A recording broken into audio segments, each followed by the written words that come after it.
जब कंपनी लिख रही है ना 3 मंथ नोटिस पीरियड ये, भाई तू अगले दिन उठ के चले जा, वो कुछ नहीं उखाड़ सकते।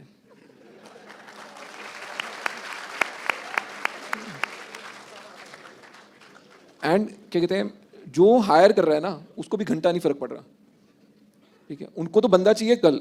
कोई कंपनी, मैंने इतनी धंधे बनाए हैं, हर बंदे को बंदा ऐसा चाहिए होता है जो कल ज्वाइन कर ले। रिक्वायरमेंट ही तब आती है, ठीक है।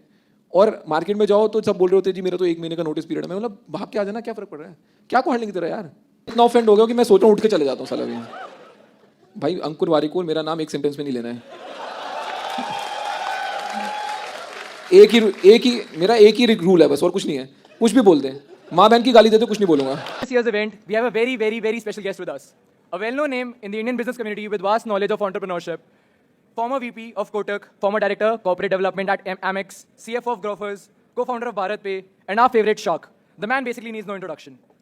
And now, the moment we've all been waiting for. Please put your hands together for the sassiest shark, Ashneer Grover.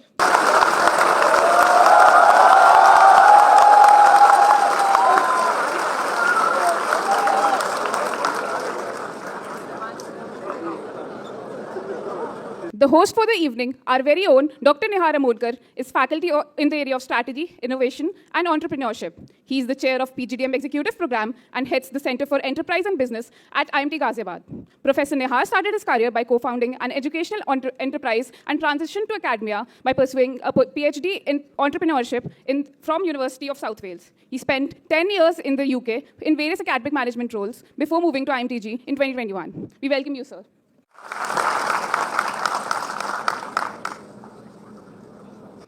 So the good thing about having to do this with an entrepreneur is that we always know how to leverage the limited resources. So welcome, as was said before, the man needs no introduction, okay? And one thing I would like to share with you, we were going through the admissions interviews, for the last couple of months. And a favorite question that I like to ask, because I come from the entrepreneurship area, is that who's your favorite entrepreneur? Usually we used to get the likes of Steve Jobs, Elon Musk. This year, I think I take great pleasure in saying 95% Ashneer Grover. Okay, I think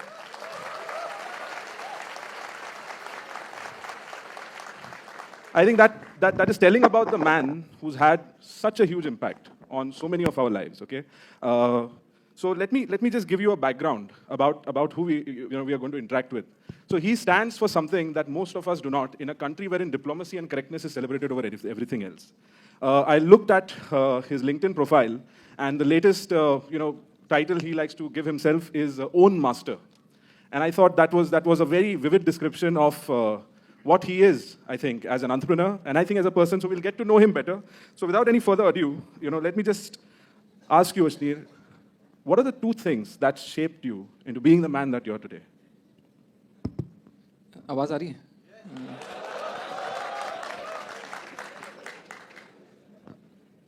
दो चीज़ें पता नहीं sir मेरे को। मतलब I think एक चीज़ तो ये थी कि मैं अपने दोस्त की स्टार्टअप में चला गया, ठीक है। एंड उसने मेरे को बोला कि तू आजा, बहुत मज़े आएंगे। मज़े तो बहुत आए, बट मैं फिर वापस नहीं जा पाया कभी उस दुनिया से। तो आई थिंक जो मैं ग्रोफर्स गया था, वो एक at least looking back in career wise was क्या बोलते हैं उसको, एक डिसीजन था जिसको आप वापस नहीं कर सकते, ठीक है। क्योंकि एक बार आपने एंटरप्रेन्योरशिप का आपको चस्का लग गया, आपको वो नशा चढ़ गया, तो देन नॉर्मल कॉर्पोरेट लाइफ बहुत बोरिंग हो जाती है। तो I think that was one. The other I think would be like getting married to my wife, right? Because मैं बिल्कुल ही सर्विस बैकग्राउंड से आता हूँ, बिजनेस बैकग्राउंड से आती है। तो in a lot of way my aspiration to do business has got developed over time because of her. So I think वो 2 चीज़ें हैं। बाकी किताब पढ़ लो यार, उसमें बहुत कुछ लिखा है। मतलब 350 रुपये की किताब आती है, मतलब मेरे को मैं सबको ये बोलता हूँ, देखो जितना ज्ञान था मैंने प्रोडक्ट बना दिया है, ठीक है। आपको उस सर्विस की तरह क्यों ले रहे हो मेरे से, ठीक है। जब मेरे को बुला रहे हो तो कुछ और नया पूछो। जो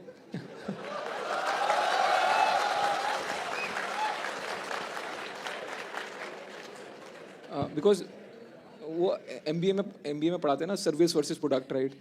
तो वो सिंपल है भाई, देखो प्रोडक्ट बन गया है, अब सर्विस करनी है, वो स्केलेबल नहीं होती, ठीक है। मैं यहाँ पे कुछ बोल के जाऊँ, मैं कहीं और कुछ और बोलूँ, वो स्केलेबल है ही नहीं। प्रोडक्ट स्केलेबल है, तो किताब पढ़ लो और या very happy to be answer some अतरंगी questions, right, rather than saying कि आप ऐसे कैसे बन गए।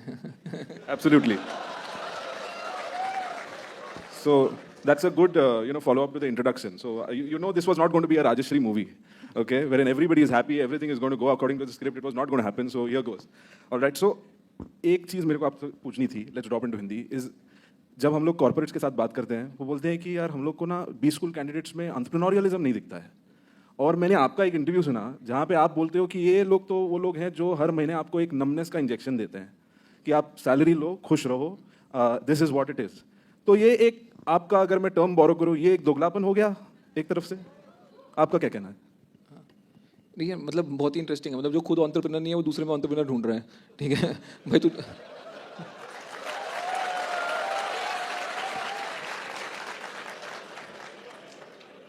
भाई तू खुद नौकरी कर रहा है. ठीक है नॉट टू सेइंग कि कुछ गलत कर रहा है. ठीक है, मतलब 95% जनता नौकरी करती है. ठीक है, एंड अगर 95% जनता नौकरी नहीं करेगी तो 5% बिजनेसमैन सुपर नॉर्मल रिटर्न्स कहाँ से कमाएंगे. ठीक है, तो वो भी ज़रूरी है. But in a corporate structure आप बोल रहे हो कि एंटरप्रेन्योर नहीं है, एंटरप्रेन्योर नहीं है. एंटरप्रेन्योर का इंसेंटिव कहाँ है? ठीक है, हर चीज़ लाइफ में ना इंसेंटिव ड्रिवन होती है. आप एक सिस्टम बना रहे हो जहाँ पे आप बोल रहे हो यार आपकी इतनी सैलरी है, साल के एंड में बात करेंगे कितना इंक्रीमेंट होगा. ठीक है, एंड साल के एंड में भी आपने बोल दिया जी देखो ऐसा है कि हमने तो बैंड बना दिए, आपने बहुत अच्छा भी परफॉर्म कर लिया तो उसी बैंड के अंदर कहीं पे आपको इंक्रीमेंट मिलेगा. तो अपसाइड का है. And entrepreneur is always driven by the upside. Right, उसको ये थोड़ना है कि हाँ टीम मेरे को इस साल 20 लाख रुपए सैलरी मिल रही है, मैं एंटरप्रेन्योरियल काम करता हूँ, अगले साल मेरे को 30 लाख रुपए सैलरी मिल जाएगी. ठीक है, that's not incentive enough. Right, so आपको वही वैसे ही लोग मिलेंगे जैसा आप इंसेंटिव डिज़ाइन करोगे.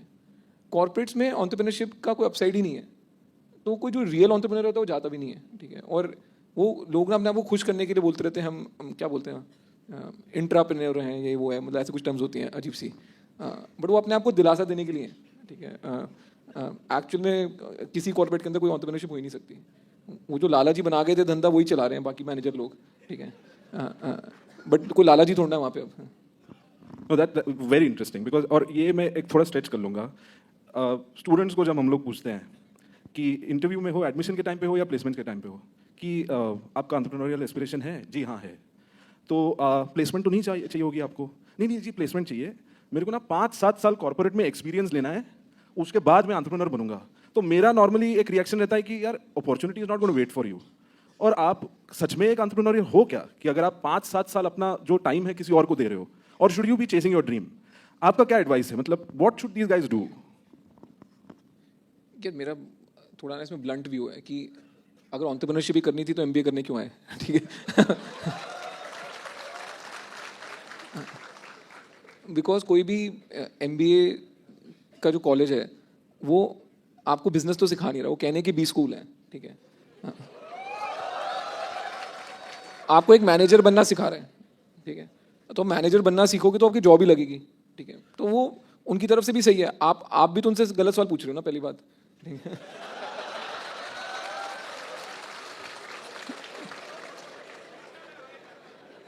गलत सवाल का हमेशा गलत जवाब ही मिलता है. तो क्या होना चाहिए सही सवाल? ये सवाल होना चाहिए कितने की नौकरी चाहिए भाई तेरे को.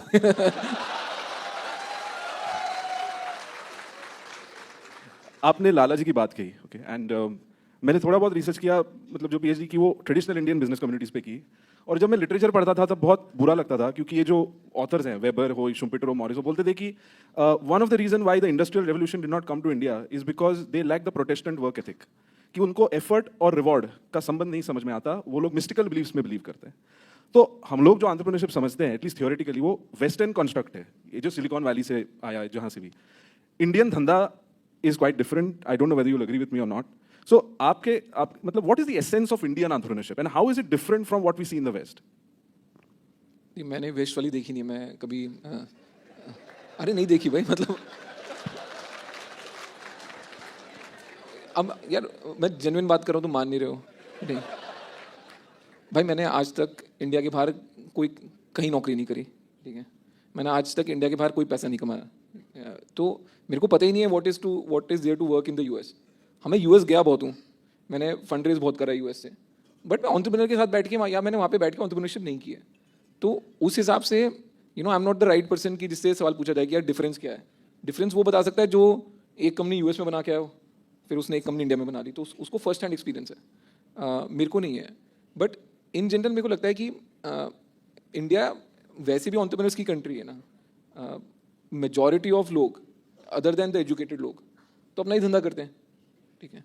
एंड बनिया कम्युनिटी को तो धंधा करना बहुत अच्छी तरीके से आता है, ठीक है.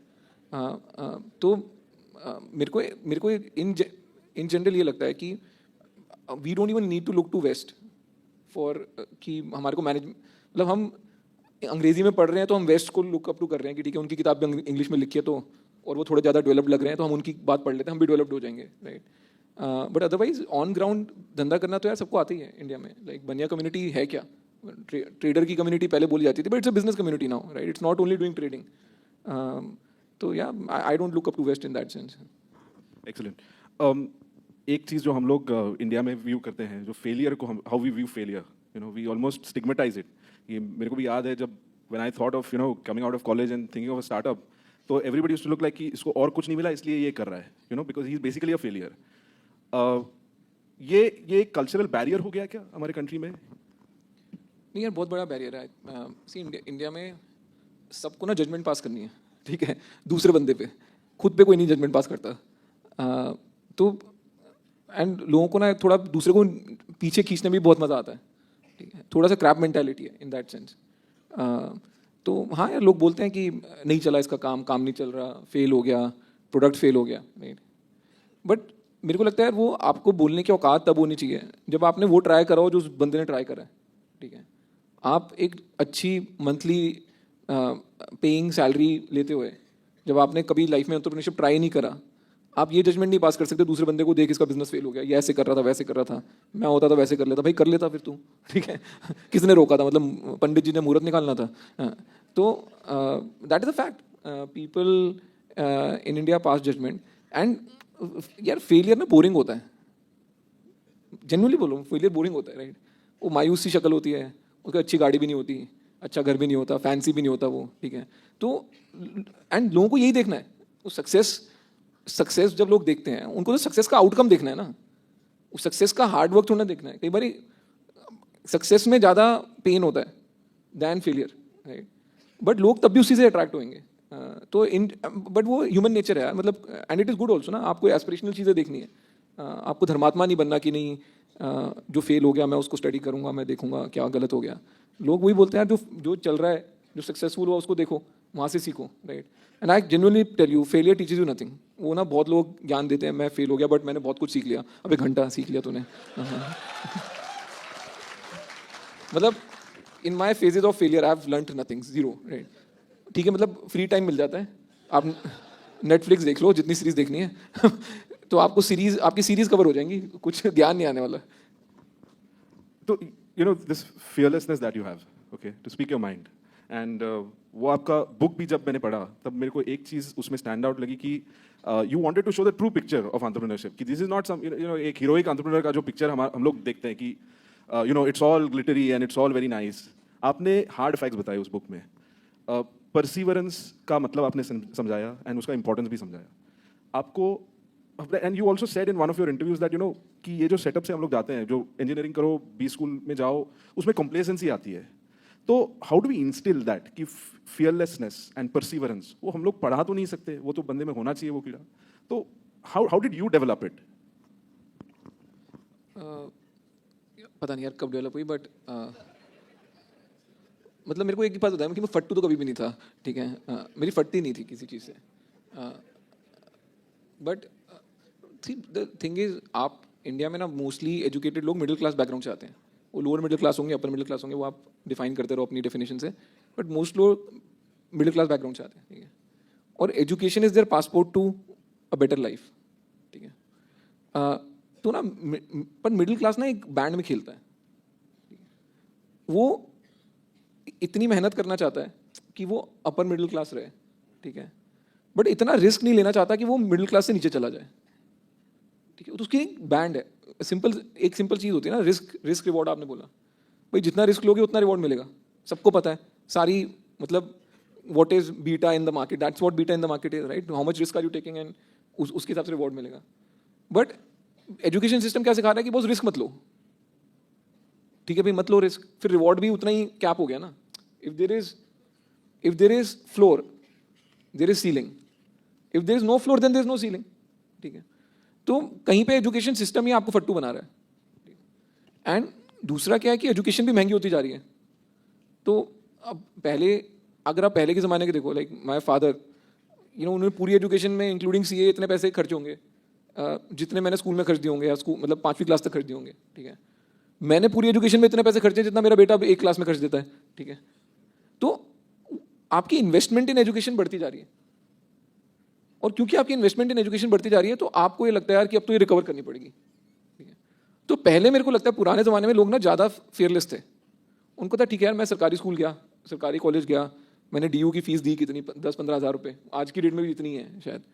तो जब आपका एजुकेशन में इन्वेस्टमेंट कम होता है ना, आप में फियरलेसनेस आ जाती है. मेरे को रिटर्न बना के नहीं देना, मतलब मेरा कुछ अंदर घुसा ही नहीं हुआ एज एन इन्वेस्टमेंट कि मेरे को अभी इमीडिएटली रिटर्न बनाना है. I think somewhere too much emphasis on the education, too much investment into education is making us fearful कि अगर मैंने ये रिकवर नहीं करा तो क्या होगा. ठीक है, और मेरे को कितने साल लग जाएंगे एजुकेशन को पैसे रिकवर करने में. थैंकफुली मैं जस्ट उस बैच में निकला था जब मेरी IIM की 2 साल की फीस 2 लाख रुपए थी शायद, 2 या 2.5 लाख ऐसी कुछ थी. ठीक है, एंड वो भी मैंने अपनी स्कॉलरशिप से कमा के फ्रांस से दे दी थी पूरी. तो मेरे पैसे नहीं लगे थे एजुकेशन में. ठीक है, तो इसलिए मेरी फटती नहीं है. मेरे को लगता है ठीक है यार, IIT IIM कर लिया, बट पैसे तो कुछ लगे नहीं, तो फ्री का करा है. अब फ्री का करा है तो मैं अपसाइड पे खेलूंगा ना. तो या You went to IIM Ahmedabad, right? The cream de la cream, as they call it in India. आपके entrepreneurial journey में, मतलब I get your point from where you're coming towards what is being taught in B school. But IIM Ahmedabad में आपने क्या सीखा जो आपको entrepreneurial journey में काम आया? And because I'm asking this question very candidly because see we also need to evolve. So what's your thought on that? यार IIM Ahmedabad ना मेरे लिए एक ब्लर है.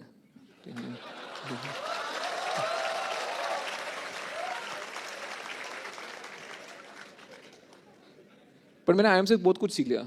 जैसे मेरे को पता लग गया साले सबको नौकरी करनी है. ठीक है, तो इन सबको सालों को मैं ही नौकरी पर रखूंगा. मतलब why do you want to compete with people when you can make them work for you?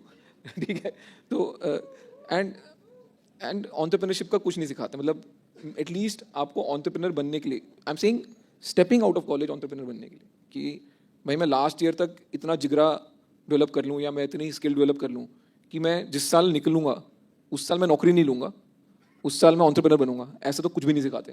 Complete opposite of that. And या बाकी ठीक है यार, मतलब बेसिक फंडे सीख लिए, फाइनेंस सीख लिया, मार्केटिंग सीख लिया, पैसे कमा लिए. तो अच्छी जगह नौकरी लगी तो पहले 9 साल पैसे ढंग के कमा लिए. और वो नौकरी ढंग की जगह लगी तो एक्सपोजर अच्छा मिल गया. ठीक है, 2 big numbers to start with. And I completely feel कि हर बंदे के पास ना 24 घंटे ही हैं. आप दुकान चला लो या कंग्लोमरेट चला लो, 24 घंटे ही हैं. ठीक है, तो मैं जब IIM से किया, मेरी कोटक इन्वेस्टमेंट बैंकिंग में जॉब लगी, तो मेरी पहली डील जो थी वो $400 मिलियन की थी उस टाइम पे. ठीक है, 400 मिलियन उस टाइम 40 का एक्सचेंज रेट था डॉलर का. तो 1600 करोड़ रुपए कैश की डील की थी मैंने पहली. ठीक है, which was selling of Anchor Electricals to Panasonic.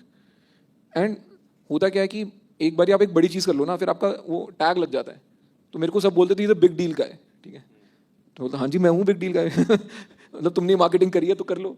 ठीक है, so then you start thinking big. You always want to play the big game. एक बार आपको बड़े नंबर्स समझ आने लगते हैं ना, आपको बड़ी गेम समझ आने लगते हैं. So I think that's what I got out of IIM Ahmedabad. But in terms of direct entrepreneur बनाने के कुछ नहीं है. मतलब it's like any other B school. मतलब आपको नहीं बना रहे हैं, वो आपको out of the gate entrepreneur नहीं बना रहे हैं. So you had your corporate career, you came into Grofers. Now you're in your third unicorn, right? Third unicorn stage. एक मैंने आपका स्टेटमेंट पढ़ा, वो बहुत इंटरेस्टिंग लगा मुझे. You said no VC CCs. Why? मतलब भाई क्या आप न्यूज़ नहीं पढ़ते क्या? मतलब मेरे पंगे चल रहे थे क्या? Because you completely bootstrapped it, I guess. No. So मैं उसका थोड़ा क्लैरिफिकेशन देता हूँ, क्योंकि अभी मेरे को सब कुछ लोग बोलते हैं कि आपने बोला आप बूटस्ट्रैप करोगे, फिर आपने पैसे क्यों उठाए. ठीक है, तो see I was very clear that when and even if you read my book, I think the fundamental mistake I made was I diluted too much while building Bharat Pay, because I was in a hurry to make something big. And in trying to make something big, I was okay being a creating a big pond and being a small fish in that. Saying कि ठीक है यार, मेरे पास 8-10% equity है, I am okay taking the 90% on my back and मैं भागूंगा और मैं अपने 10% के लिए बना के जाऊंगा धंधा, ठीक है. But after what all that transpired, right, it clearly dawned on me कि you have to be in control. 51%, 75%, इससे ऊपर आपके पास इक्विटी होनी चाहिए कि, और इतना ही पैसा रेस करो यार, ठीक है, काम चलता रहे, बट किसी की सुननी ना पड़े, ठीक है. And it's because somewhere I felt कि जो इन्वेस्टर है ना, उसको विजन ही नहीं है.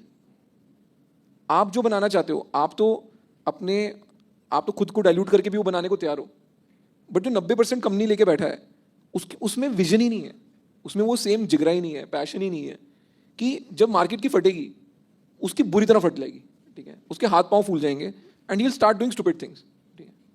तो मेरे को इसलिए अब रियलाइजेशन होगी कि as a founder, as a lala, you should own majority at all points of time. Now coming to bootstrapped, I am still bootstrapped, ठीक है.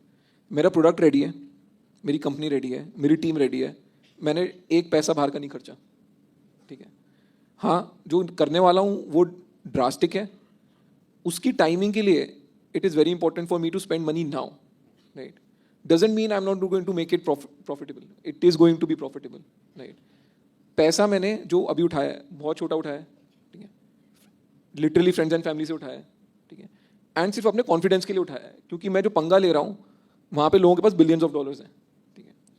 तो मैं बिलियंस ऑफ डॉलर्स नहीं उठा रहा, मिलियंस ऑफ डॉलर्स भी नहीं उठा रहा. हाँ, बट इतना उठा रहा हूँ कि पंगा लूँ तो ढंग से लूँ, क्रेडिबल पंगा लूँ, right. So yeah I have just raised absolutely appropriate amount of capital. It's friends and family capital, no VC there, ठीक है. प्रेस वालों को जो छापना छापने दो, बेवकूफ़ है एक नंबर के, उन्होंने स्पेलिंग भी गलत लिखी आधी चीज़ों की, ठीक है. और मैं सोचता रहता हूँ यार, प्रेस वालों को एक काम है, कंट्रोल सी कंट्रोल वी, वो तो ढंग से कर लो. वो भी ना होता उनसे. तो yeah that and I still believe कि you know I don't want to dilute more. I still own 80% of my company. I think, if I ask most of these people what do they binge on, one thing they would say is Shark Tank. And you're one of their favorites, clear favorites. I think the reception that that speaks a lot. Or one question that they wanted me to ask, the E-Cell, was that, what is that one thing? एक वो क्या चीज़ है जो आप pitch में मतलब बहुत essential मानते हो कि that one thing is very important in your pitch. वो क्या है?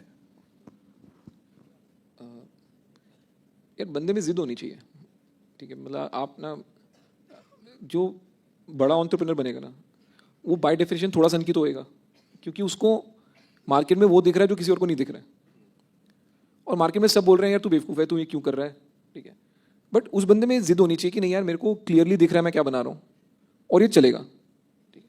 चाहे आपको आपके फ्रेंड्स एंड फैमिली डिस्करेज करें, चाहे आपको इन्वेस्टर नकार दे कि ये बकवास है, या 10 लोग बोल दें, आप में वो जिद होनी बहुत जरूरी है. तो मैं तो जिद ही देखता हूँ फाउंडर में. बाकी धंधा तो ठीक है यार, मतलब आप पहला प्रोडक्ट क्या निकालते हो, 6 महीने बाद प्रोडक्ट क्या होता है, उसके 6 महीने बाद प्रोडक्ट क्या होता है, आपको खुद ही याद नहीं रहता, इतनी शक्ल बदलता है बिजनेस. बट अगर आप में जिद है कि नहीं मेरे को सक्सेसफुल होना है और मेरे को चलाना ही है, तो आप मार्केट के साथ मार्केट का फीडबैक लेके चेंज भी कर लोगे अपने आप को immediately. So for me it is always the founder. एक चीज़ आपने और बुक में लिखी है जो बहुत इंटरेस्टिंग है कि स्ट्रेंथ्स एंड वीकनेसेस खुद के जानना बहुत जरूरी है. आई समटाइम्स फील कि मैं खुद भी और बहुत सारे स्टूडेंट्स भी sometimes we are in denial about our weaknesses. We don't want to accept that. मतलब how do we go about that? मतलब because that is clearly not going to help us become the better versions, right? And what is required for a successful startup. मतलब what would you say to that? Again वो भी societal है यार. मतलब आप अगर society में देखो,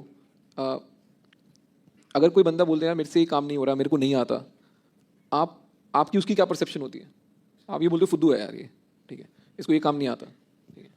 तो सोसाइटी में एक्सेप्टेंस ही कम है ना कि अगर कोई ऑनेस्ट है अपनी पोजीशन को लेके कि ठीक है मेरे को ये काम आता है, ये नहीं आता, ठीक है, तो लोग उसमें कमियां निकालने लगते हैं rather than appreciate the fact कि हाँ ठीक है ऑनेस्टली बोल रहा है यार, इसकी क्या स्किल है और क्या नहीं है.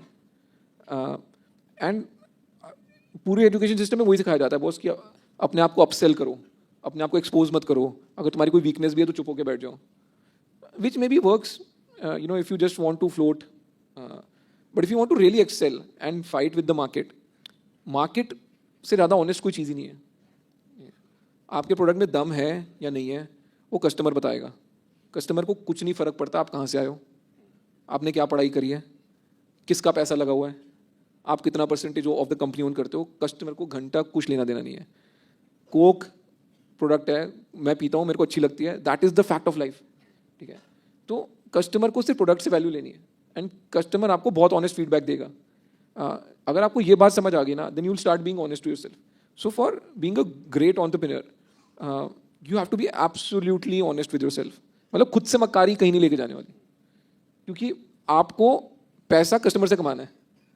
खुद को तो तनख्वाह नहीं देने वाले आप, कोई और भी आपको तनख्वाह नहीं देने वाला. सो दैट्स माई व्यू कि अगर आपको जेन्युइनली बहुत अच्छा एंटरप्रेन्योर बनना है, आपको ब्रूटली ऑनेस्ट होना पड़ेगा. नॉट सेइंग कि सेल्फ डेप्रिकेटिंग हो जाओ, खुद का मजाक मत उड़ाओ, राइट. बट एटलीस्ट जब खुद से बात कर रहे हो, जब आप एक शांति में बैठे हो, you speaking to yourself, तब अपनी जो इनर वॉइस आ रही है ना, जो तुमको बता रही है यार ये नहीं हो रहा है, या यहाँ पे फंस रहा है, या मजा नहीं आ रहा, उसको मत दबाओ. No, thank you for that. With that, we have limited time, so we have to come to Q&A, and I'm sure there are a lot of people who would like to ask a lot of questions, but we have time for 2 or 3 maybe. So if anybody would like to ask questions, the team can hand over the mic to them, and you can fire away. दो तीन क्यों और question पूछ ले यार, ऐसी क्या बात है. Yeah, there you go. We have 4-5 शायद. Any question? Please raise your hand and probably stand up, because it'll be very difficult to know otherwise who is asking the question. Hello. So these days, most of the entrepreneurs are turning into an influencer. Like I see a lot of similarities between you and Ankur Warikoo. Like he also started his Instagram famous thing also, right? So what is it like at some point, after some point, like entrepreneurs think that being famous is important or something like that? मतलब इससे ज़्यादा offensive statement मैंने आज तक नहीं सुनी. Because मतलब मैं इतना ऑफेंड हो गया कि मैं सोच रहा हूँ उठ के चले जाता हूँ साला भी. भाई अंकुर वारिकोल मेरा नाम एक सेंटेंस में नहीं लेना है. मेरा एक ही रूल है बस, और कुछ नहीं है. कुछ भी बोल दें, माँ बहन की गाली दे दो, कुछ नहीं बोलूंगा. अंकुर वारिकोल नहीं बोलना है. Yeah, can we have the next question? देख, now coming to the good part of your question, right?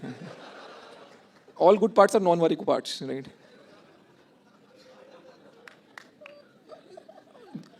मैं रील बना रहा हूं, तू क्यों देख रहा है? समझ भाई, तेरे पास भी कैमरा है, फोन है, मेरे पास भी फोन है, ठीक है. तू भी रील बना सकता है, मैं भी रील बना सकता हूँ. End of the day view ये है कि जनता देख क्यों रही है, क्वेश्चन वो है, ठीक है. आप इन्फ्लुएंसर बन गए, हाँ बन गया मैं इन्फ्लुएंसर. भाई मेरा तो सिंपल है, मैं तो हर चीज़ में घुस जाता हूँ, ठीक है. और मतलब हर चीज़ में घुस के हर जगह रायता फैलाता हूँ, ठीक है. अब मेरे एक रील के 2.25 करोड़ व्यूज़ आ रहे हैं. 2.25 करोड़ व्यूज़, समझ रहा है तू, इंस्टाग्राम पे. कितना बोलते हैं उसको, 22.5 मिलियन व्यूज़, ठीक है. तो भाई मैं बनाऊंगा रील, क्यों नहीं बनाऊंगा.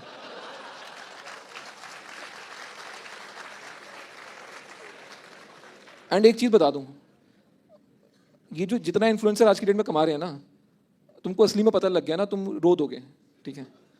मतलब तुम बोलोगे साले ये मस्ती भी कर रहे हैं, आधा टाइम वेलीपंथी करते हैं, कैमरा के आगे आके भी वेलापंथी करते हैं, और साले हमारे से 10 गुना कमा के जाते हैं, ठीक है. So see I think in today's time you have an opportunity of creating a personal brand. पहले क्या था जी, यशराज जी के पास कैमरा है और यशराज जी ने कास्टिंग करनी है, जो उनके कैमरा के सामने आ गया वो हीरो है, ठीक है. अब भाई साहब सबके पास कैमरा है, तो काय का यशराज, ठीक है. और किसी को थिएटर जाना ही नहीं है, ठीक है. मतलब थिएटर भरना मुश्किल हो रहा है. सब बोल रहे हैं भाई मैं घर बैठा हूँ, ऑफिस बैठा हूँ, गाड़ी में बैठा हूँ, जब मेरा मन करेगा मेरे को एंटरटेनमेंट चाहिए, मैं तो एंटरटेनमेंट लूंगा. Now we are at that cusp point. So this is an opportunity for everyone cutting across segments to become public and to become famous. And आपको वो अपॉर्चुनिटी आपको एज अ ब्रांड यूज करनी है. अब मैं तेरे को अपना जेन्युइन बताता हूँ, ठीक है. मैं शार्क टैंक नहीं कर रहा, मेरे को क्या फर्क पड़ता है, मेरी पॉपुलैरिटी तो ऑल टाइम हाई पे है. क्यों है? क्योंकि मेरे पास एक मीडियम है जिससे मैं कंज्यूमर के सामने जा सकता हूँ, which is the phone.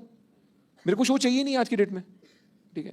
People are consuming more of me on social media than they ever consume me on TV, ठीक है. तो आपको अपना ब्रांड कैसे यूज करना है, मार्केट में क्या चल रहा है, ये बिल्कुल पता होना चाहिए, ठीक है.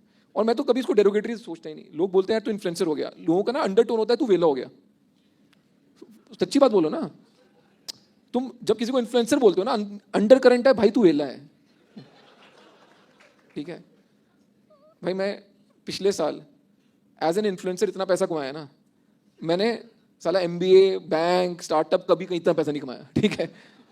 तो तेरे को जो समझना समझ ले, मेरे को तो बहुत मजा आता है. Yeah. You never realize what hit you, right? Yeah.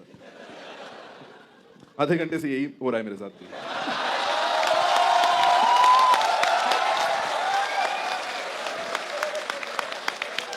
Next question, please. Next question. Hello, sir. So my question to you is, you told that India में already startup culture है, already entrepreneurs है, and we don't need to look to the West for entrepreneurship. So do you believe कि अभी even the street vendors are sort of entrepreneurs here? So do you believe कि it is enough right now, or do you have any vision for them as well, or you have some idea कि कैसे we can build this startup culture in India? Like scalability की जो issue है वो. बहुत ही MBA वाला question है. नहीं, मेरा क्या विजन है भाई, मतलब भाई देखो, मैं तुमको ऑनेस्टली बोल रहा हूँ, मैं अभी नेता तो बना नहीं, ठीक है, मतलब I am on the path, I am still not there, right. I am like, मैं क्या बोल रहा था, ये इन्फ्लुएंसर बनाऊँ अभी तक, हाँ ठीक है, नेता बनने में टाइम है. बट मेरा तो एक ही विजन है यार, मेरे को अपना काम करना है, ठीक है, और मेरे को इंडिविजुअली बिलियनियर बनना है. मेरा ये विजन है. वो अगर अपना काम तुम इतना बड़ा बना लो कि तुम इंडिविजुअली बिलियनियर बन जाओ, तुमने इनफ एम्प्लॉयमेंट क्रिएट कर लिया, इनफ लोगों को इंस्पायर कर दिया to become entrepreneur, right. But you always have to be selfish in what you want to do, right. मैं यहाँ पे आके बाबा जी वाला ज्ञान दे दूँ, जी नहीं मेरे को देश को आगे लेके जाना है, ठीक है, वो लेके जा रहे हैं, जो अंकल लगे हुए हैं वो, ठीक है. मेरे को नहीं, मतलब मेरे को वो जहाँ पे देश को आगे लेके जा रहे हैं, मेरे को उसमें थोड़ा सा और आगे निकलना है, ठीक है, from the others. But yeah as a businessman I want to do business यार, I want to earn money, right. I want to have good things in life, simple. Thank you. Next question. Sir, with your permission, थोड़ा non-mainstream question पूछना चाहूँगा. I've read a lot of entrepreneurs like playing poker because इसमें risk management, bias-free thinking जैसे elements है which applies to business as well. Is this true? And if it is, could you talk about the parallels between business and poker? यार मैं ना 3 पत्ती वाला बंदा हूँ, ठीक है. नहीं, फैक्ट है वो, दिल्ली में क्या है कि मैं पंजू फैमिली से आता हूँ, तो दिवाली के टाइम ना बहुत ताश खेलते थे.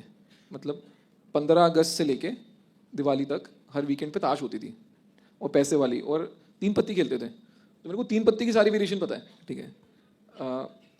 फिर जब मैं फाउंडर बना ना, तब मेरे को पता लगा यार ये ना थोड़े इंटेलेक्चुअल फाउंडर्स बैठ के पोकर खेलते हैं, और मेरे को समझ ही नहीं आती थी गेम, ठीक है, क्योंकि साला 3 पत्ती में 3 पत्ते होते हैं, 5 पत्ते होते हैं, खेल ही नहीं कभी ज़िंदगी में, तो समझ ही नहीं आती थी.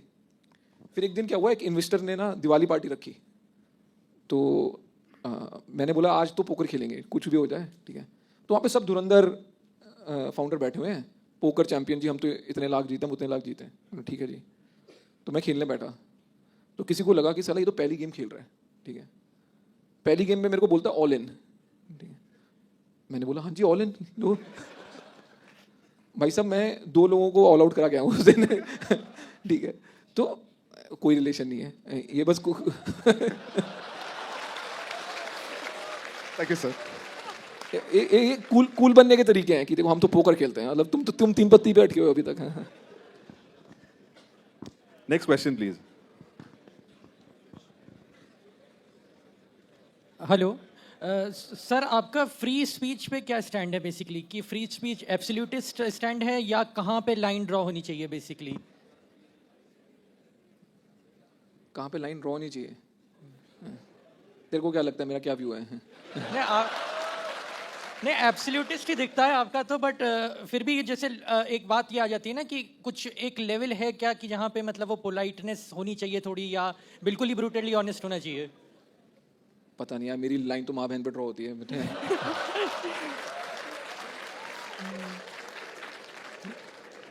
क्या पोलाइटनेस वर्ड से नहीं है ना, पोलाइटनेस इंटेंट से है, ठीक है. अब मैं तेरे को बहुत मतलब प्यार से कुछ बोल दूं और तेरी ले लूं, ठीक है, फिर तू बोलेगा कि हाँ बहुत बड़ा अच्छा आदमी यार, कितना मीठा बोलता है, ठीक है. फिर तेरे को 3 दिन बाद तू गाली देगा, साली की बोल के गया मेरे को, ठीक है. मेरा ना थोड़ा व्यू स्ट्रेट फॉरवर्ड है कि भाई तेरे को बुरा लगे या अच्छा लगे वो तेरा रिएक्शन है, ठीक है. मैं तो तेरे से सीधी लॉजिक की बात कर रहा हूँ, ठीक है. तो मेरे एटलीस्ट मेरे दिमाग में कोई मतलब स्पीच का वो नहीं है, मतलब मैं ऐसी जगह ऐसी बातें करके आऊँ ना, उसके बाद तो तेरा विश्वास उठ जाएगा भाई ये फ्री स्पीच होती भी क्या है।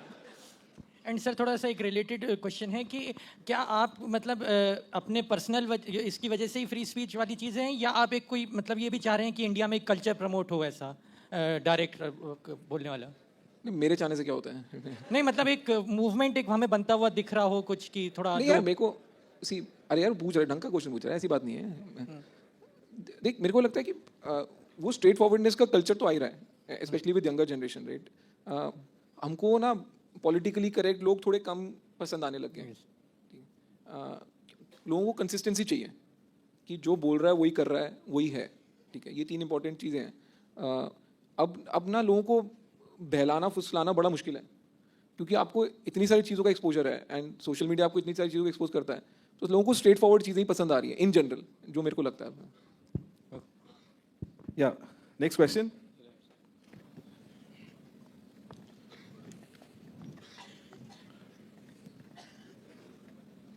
हाय मिस्टर ग्रोवर, आप ही की स्पीच का अगर मैं एक पार्ट उठाऊं कि हम जब पढ़ के हम अपनी पढ़ाई पे जितना खर्चा करते हैं, we start thinking of to getting ROI out of it, कि ठीक है कहीं नौकरी शुरू करते हैं, पहले ROI जनरेट करते हैं, फिर अपना धंधा बनाएंगे।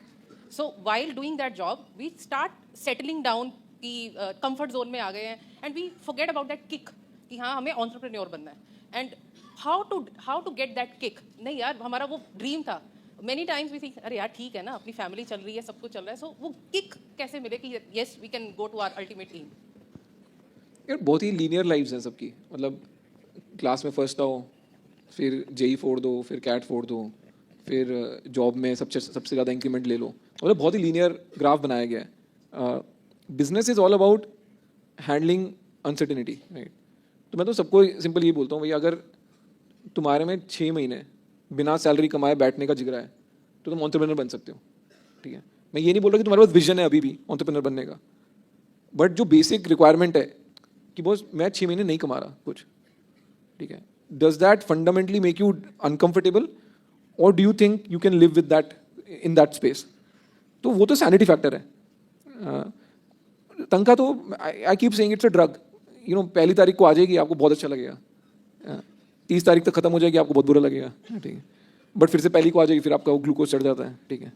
तो या just get out of that mindset यार, मतलब इतना क्या खोने को है, मतलब मेरे को ये समझ नहीं आता कि यार इतना पढ़ लिखने के बाद भी, तुम्हारे दिमाग में इतने स्टड होने के बाद भी, अगर तुमको लगता है कि तुम 6 महीने मार्केट से बाहर चले गए तो मार्केट में एंट्री नहीं मिलेगी, इतना मतलब इतना क्या डर है? फिर तो खुद की कैपेबिलिटी पे कॉन्फिडेंस नहीं है ना कहीं पे, ठीक है। बोल दो मैं बाहर जाओ, आप कोई बंदा बोलता है कि मैं 6 महीने सर्फिंग करने चला गया भाई, उसका मन कर रहा था सर्फिंग करने का, 6 महीने चला गया, ठीक है, उसको ये कॉन्फिडेंस होता है मैं वापस आऊँगा, मेरी स्किल आउटडेटेड नहीं है, मेरे को नौकरी मिल जाएगी। इंडिया में आप किसी के CV में 6 महीने का गैप देख लो ना, तो ऐसे हो जाता है कि मतलब ये तो ब्लैक लिस्ट हो गया बंदा, अब तो ये पूरी ज़िंदगी यही समझाएगा कि मैं 6 महीने कर क्या रहा था बट वो है नहीं। हाँ, जो जेन्युइन बंदे को काम के लिए नौकरी पे रखते हैं ना, उनको सब समझ आता है यार, ठीक है 6 महीने का ब्रेक लिया तो क्या हुआ, अभी बंदे में दम है या नहीं है, बात सही कर रहा है या नहीं कर रहा है, that's more important. Yeah do we have any more questions? Hello, good evening sir. तो जैसे अभी एक न्यूज़ आई थी कि you are entering into fantasy gaming platform CrickPe, और हमें MBA में सिखाते हैं लाइक फ्रेमवर्क है पोर्टरफाइस वजह, जिसमें हम देखते हैं लाइक कम्पिटिटिवनेस कितनी मार्केट में और मार्केट कितना कम्पिटिटिव है, और हम देखते हैं कि ये फैंटेसी गेमिंग बहुत ज़्यादा कम्पिटिटिव है अभी, शायद सारे प्लेयर ही किसी ना किसी फैंटेसी गेमिंग के साथ एसोसिएट है। तो मैं समझना चाहता था कि like why you are entering this market, और क्या इस पे थॉट प्रोसेस है पूरा, और something more about the crick पे समथिंग। ये तेरा क्वेश्चन ये है, are you entering the fantasy market? मैंने तो नहीं बोला, हो सकता है मैं सबको फुद्दू बना रहा हूँ,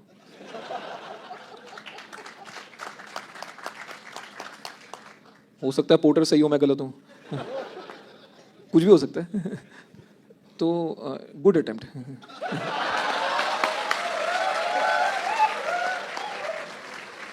या मोर क्वेश्चंस?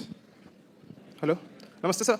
सर आपने 7 साल नौकरी भी करी है, तो मैं एक नौकरी से रिलेटेड क्वेश्चन पूछना चाहूँगा सर। लाइक अभी मार्केट में ना हायरिंग या टैलेंट एक्विजिशन का जो मॉडल है बहुत दुर्गति हुई है कि 3 महीने का नोटिस पीरियड दो, इमीडिएट ज्वाइनिंग चाहिए, और मतलब कैंडिडेट की इतनी अनसर्टिनिटी बन जाती है कि मैं आज अगर नौकरी छोड़ना चाहता हूँ, मैं 3 महीने बाद कहाँ ज्वाइन करूँगा।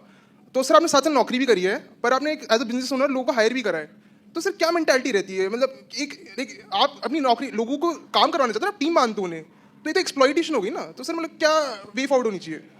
नहीं, बहुत बहुत रेलेवेंट क्वेश्चन है, ठीक है। पहली चीज़, तुम एक चीज़ समझो, इंडिया में right to livelihood is above everything, ठीक है। तो आपको ना HR वाले बड़े अच्छे अच्छे क्लॉज साइन कराते हैं, notice period, non compete, non solicit, right, कि आप कंपीटिंग कंपनी में नहीं जा सकते मेरे बाद, आप 3 महीने नोटिस पीरियड पूरा करोगे। भाई साहब, इनमें से एक भी लॉ कोर्ट में इन्फोर्सेबल ही नहीं है। मेरे को आज तक एक बंदा दिखा दे जो बोल रहा हो कि मेरे को ना मेरी कंपनी ले गई कोर्ट और कोर्ट ने मेरे अगेंस्ट ऑर्डर दे दिया कि मैंने 3 महीने का नोटिस पीरियड बोला था, मैं तो चला गया अगले दिन। है ही नहीं। ठीक है, वो समझो, तो सच्चाई समझो ना कि क्या हो सकता है। भाई लोग ना एक्सट्रीम पे जाते ही नहीं है।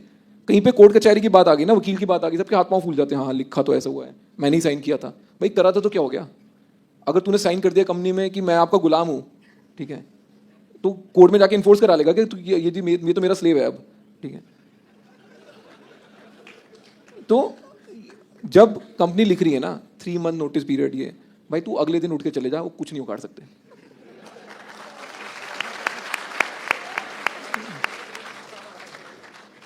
एंड क्या कहते हैं, जो हायर कर रहा है ना उसको भी घंटा नहीं फर्क पड़ रहा, ठीक है। उनको तो बंदा चाहिए कल। कोई कंपनी, मैंने इतनी धंधे बनाए हैं, हर बंदे को बंदा ऐसा चाहिए होता है जो कल ज्वाइन कर ले। रिक्वायरमेंट ही तब आती है, ठीक है। और मार्केट में जाओ तो सब बोल रहे होते हैं जी मेरा तो 1 महीने का नोटिस पीरियड है। मैं मतलब भाग के आ जाना, क्या फर्क पड़ रहा है? क्या को हारने की तरह यार। तेरे मतलब HR वाले इतने वेले नहीं है कि बैठ के एक बंदे की 2 महीने की या 3 महीने की सैलरी के पीछे कोर्ट कचहरी जाएंगे। वकील की कॉस्ट ज्यादा है तेरी सैलरी की कॉस्ट से, समझ, सच्ची बता रहा हूं। तो कोई तो बैठ के कॉस्ट बेनिफिट एनालिसिस कर लेगा ना कि साला कोर्ट भी चले जाऊं, फिर कोई समझदार वकीलों का बता भी देगा भाई साहब ये तो राइट ऑफ लाइवलीहुड है, वो तो प्रिवेल करेगा, ठीक है। तो ये ना HR की बातों में मत आओ यार, मतलब HR से तो बेवकूफ मत बनो, किसी से भी बन लो। Yeah, any more questions? Thank you, sir.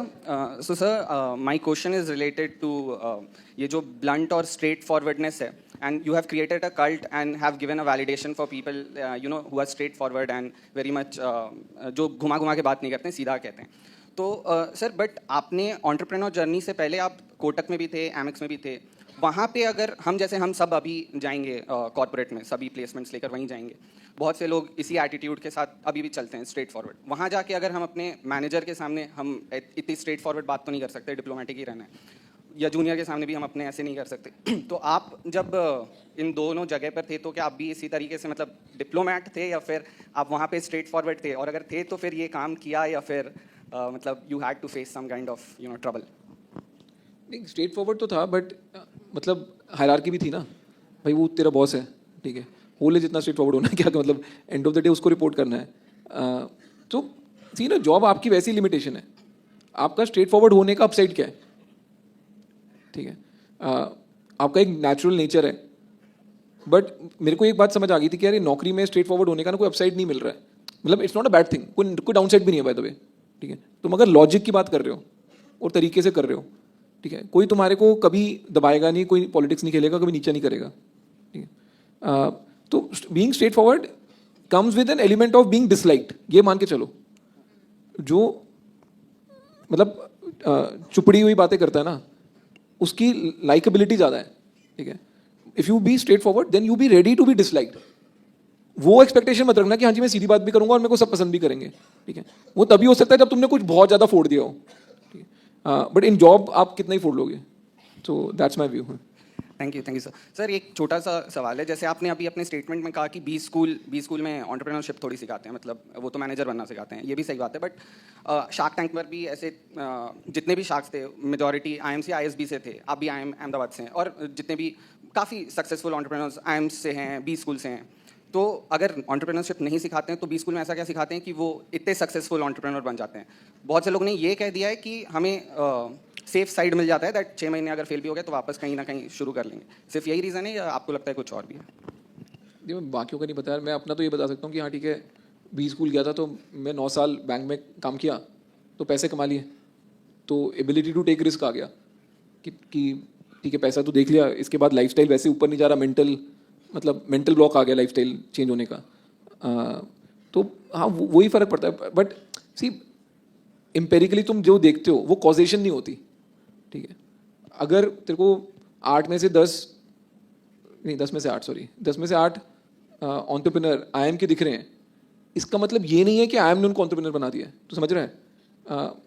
It's just that 2-3 चीज़ें हैं। एक तो जो इन्वेस्टर हैं वो बेवकूफ़ हैं, उनको IIM वालों पे पैसे लगाने हैं, बायस है उनका। अब देख क्या हाल हो रहा है, कोई प्रॉफिट बनाता नहीं है फिर, ठीक है।